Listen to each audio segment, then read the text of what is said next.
May 7th, my birthday. Let's go to Libya for the weekend. That would be a good birthday present, especially when it will become my 192nd country. I'm here in Chattanooga, Tennessee. Tomorrow starts my trip to Libya. I'll be starting in Chattanooga, flying to New York, then to Zurich, then to Jerba, Tunisia, then going to Ben Gordon, and then after that I'm going to go to Zawara, Libya. It's going to be a good trip. Tomorrow's Wednesday, and that's when it starts. Somebody get a birthday special. That was yesterday. Happy birthday. Got my tickets to Zurich. Starting my trip now to Libya.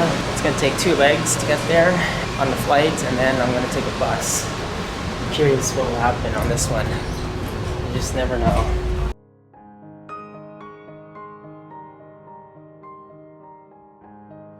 I'm now here in Switzerland, in Zurich Airport. I just checked in for my Edelweiss flight going to Jerba.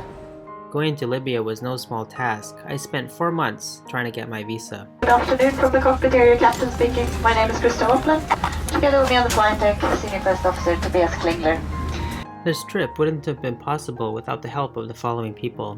Trevor from Canada, who drove me from Jerba to Ben Gardane. Mabruk, who welcomed me in Ben Gardane and hosted me on my return trip. Wasim, who set up a TV interview on my way back from Libya.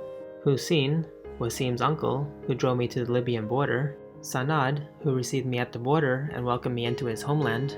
Rooney, who gave me a tour around his home city of Zawara. Farhat, who gave me a haircut in the middle of the night at 12:30 a.m. And of course my flight attendant, Seraphina, who provided great snacks on the flight. I flew on Edelweiss Airlines down to Jerba, which was the closest I could fly to Libya before taking overland transport. 4 months of visa work was finally paying off. It's driving in Jerba Island. And here's the applause to the pilots for a good landing. Welcome to Jerba, ladies and gentlemen. After getting a photo with the flight attendants, I was off to start my trip. I arrived to Tunisia, cleared immigration, picked up my bag, and exited the terminal. I just arrived here in Jerba, so I'm going to try to catch a ride now to Houmt el Souk. That's how you call it. It's about a 15-minute drive. This is it, Jerba. I tried hitchhiking, and within a few minutes, I got a ride, along with an airport worker. I'm surprised. What's your name?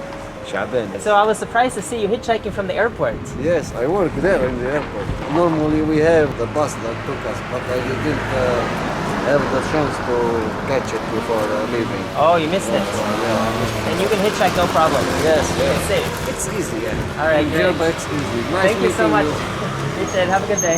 Bye-bye. That was easy. I got a ride into town with one of the workers. Now I just have to find this guy called Houssam, who my friend Aiden recommended. Houssam was busy at work, so I wasn't able to meet him. But I was happy to get a ride into town. It saved me 1 hour of walking.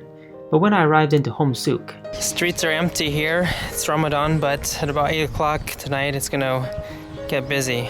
Here's the island of Jerba. It's quite big and there's many towns here. The city of Houmt el Souk meant the neighborhood market.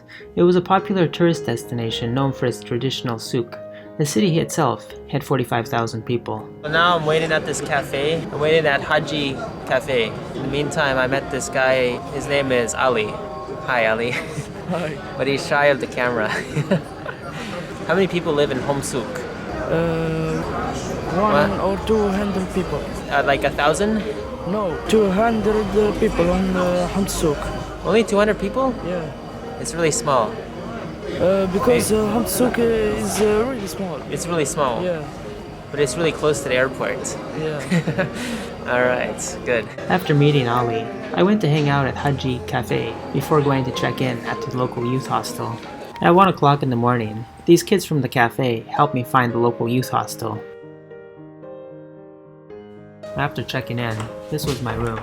2 beds, along with some paintings, and some nice decoration inside. This was an interesting way to lock the door. The atmosphere was nice in this quaint town, and the next morning I saw the inner court. Thanks for watching, and stay tuned for day 2 when I leave Houmt el Souk for Ben Gardane to travel overland to Zawara, Libya.